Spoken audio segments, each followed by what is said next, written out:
韩国的 N 号房事件的主谋们在去年陆续被判决入狱，而这个在网络上面匿名活动的组织，当初到底是怎么被追查出来的呢？今天就让我们一起来聊聊 N 号房揭发实录吧。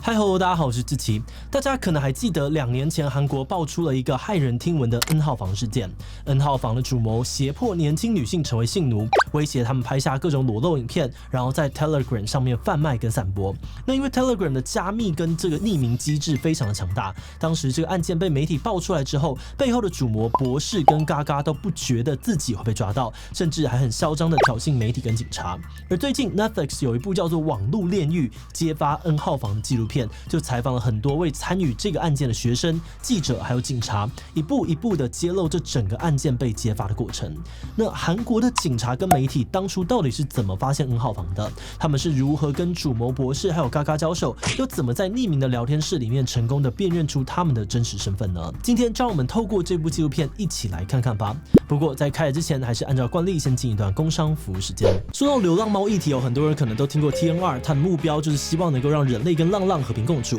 但对很多人来说，想要抓到猫猫，首先最大的困难就是没有适合的诱捕工具，或是不知道怎么使用等等。再加上台湾目前 TNR 相关的人力资源有限，所以流浪动物通报平台浪图就推出了一款货柜猫装箱 Captainer， 结集了外出笼、诱捕笼、猫家具的需求，让你不管是要宠爱家猫，还是想要帮助浪猫，都能够一起加入诱捕的行列。它有4大使用情境，例如有养猫的人，除了平常可以把它当成是外出笼使用，放在家里变成猫咪喜欢的家具；遇到浪猫呢，需要诱捕的时候，也只要装上这个电控模组就能够轻松完成。而另外搭配浪图开发的配件，也还能有更多的变化。根据统计，现在全台有35万的养猫户，如果每户每年呢都能够帮助1只浪猫绝育，那成果将会非常的可观。目前货柜猫装箱呢在集资平台开放预购，想要宠猫或是帮助浪猫的你，快点到下方的资讯栏去看看吧。因为这个事件已经过了一段时间哦，所以先让我们来简单的回顾一下 N 号房到底是什么。N 号房最早是由一位叫做嘎嘎的人呢所创建的 Telegram 聊天室。这个聊天室的数量有很多，都是用1号、2号、3号的方式命名，所以被称为是 N 号房。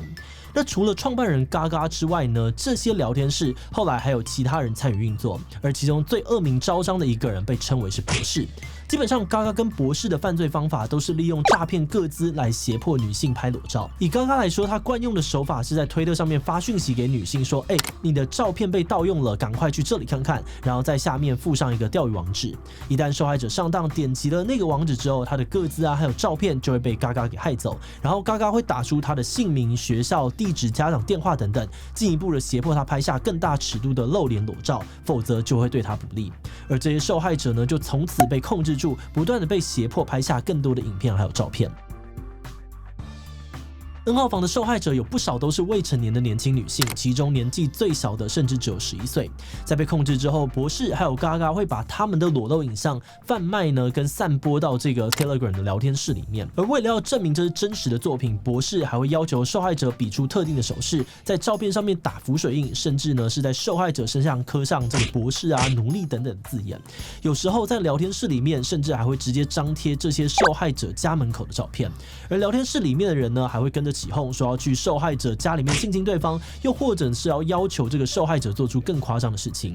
例如有10几、20个少女就被要求舔公厕的地板，也有呢被迫要吃粪便、阴部塞东西、用针穿刺身体等等。由于这些行为实在太恐怖哦，所以终于有人忍无可忍站出来检举。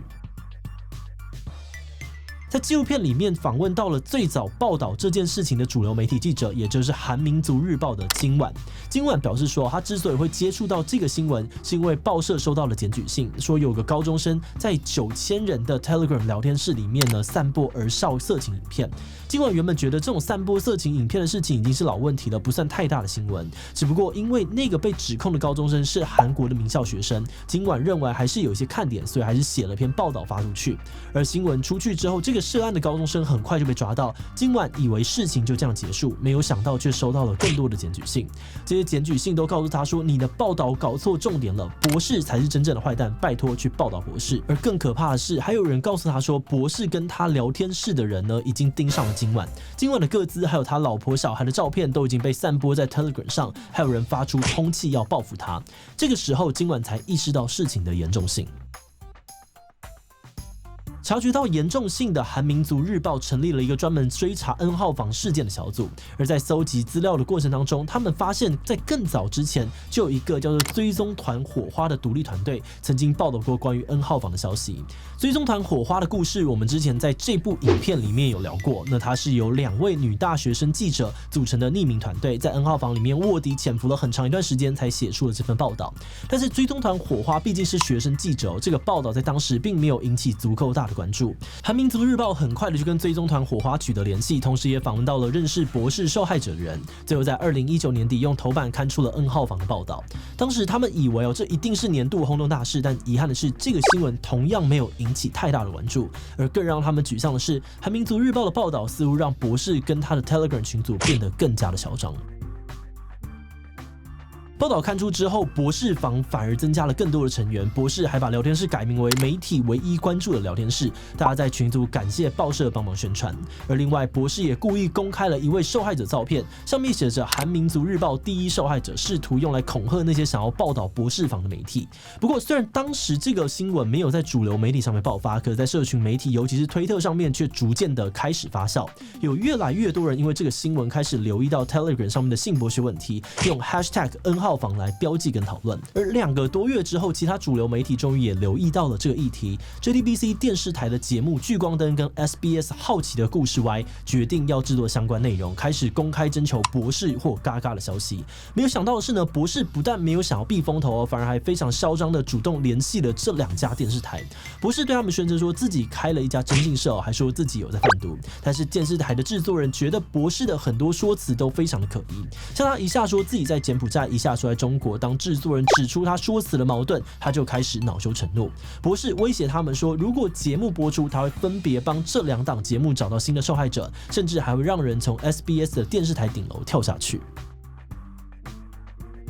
在媒体追踪报道的同时，他们也在积极的跟警方合作，努力的要追查出博士等人的真实身份。但是在匿名的聊天室里面，要找到一个人的真实身份非常的困难，所以最有可能抓到博士的方法就是去追踪金流。因为博士所控制的聊天室里面有一部分的人呢是采用会员制进行的，会员需要用虚拟货币付款给博士才能够加入。但虽然虚拟货币听起来好像很隐秘但其实只要博士想要把这些钱兑换成现金，那就还是需要经过虚拟货币交易所。聚光灯节目跟警方沿着这条线索追查，最后还真的成功找到了博士惯用的虚拟货币交易所。但博士也非常狡猾，他想要领钱的时候呢，都会派车手去交易所提出现金，然后把现金放在某个地方，又派另外一个车手去拿，然后这第2个车手呢，又再转交给另外一个人。经过多次的转手之后，最后才交到博士的手上。这样用一套很复杂的方式，目的当然就是为了让警察没有办法锁定谁才是真正的主谋。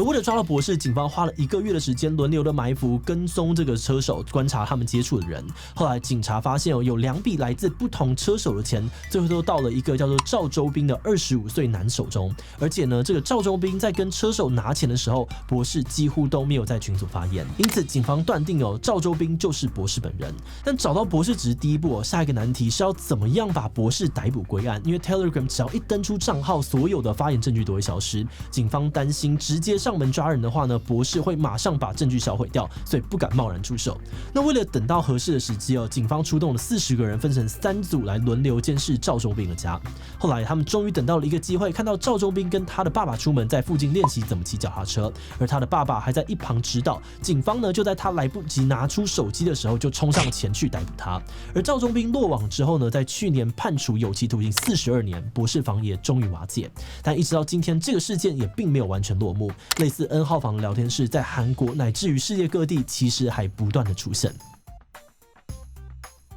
在进入观点以前，我们要先特别的感谢这一期的所有会员，因为有了大家的支持跟赞助，我们才能够持续运作这个频道，制作这种几乎一定会被黄标的主题，真的是非常的谢谢大家。好的，那话说回来我们觉得 N 号房最让人觉得可怕的是它的规模实在是非常的庞大，在聊天室里面的会员人数预计有好几万人。到底为什么会有那么多人会去参与，甚至是付钱看一个明明知道是犯罪的内容呢？纪录片里面也有提到说，这些人可能也觉得自己没有恶意，觉得自己只是看看影片而已。但他们可能没有意识到的是，其实每次的观看跟转发对于受害者来说都是真实的伤害。这种看起来很小的举动，也都在持续喂养这个暗黑的产业，间接的让更多的受害者出现。不过纪录片后面还是有提到一些光明的面向，有些受害者表示，他们看到新闻报道下面的一些鼓励啊，还有关怀的留言，实际上面真的能够为他们带来一些安慰，让他们知道还有人在关心他们。那当然，我们也知道要完全根绝这种事情非常的困难，但如果每个人都能够尽自己的一点力量，愿意去理解这种性剥削影片的危险，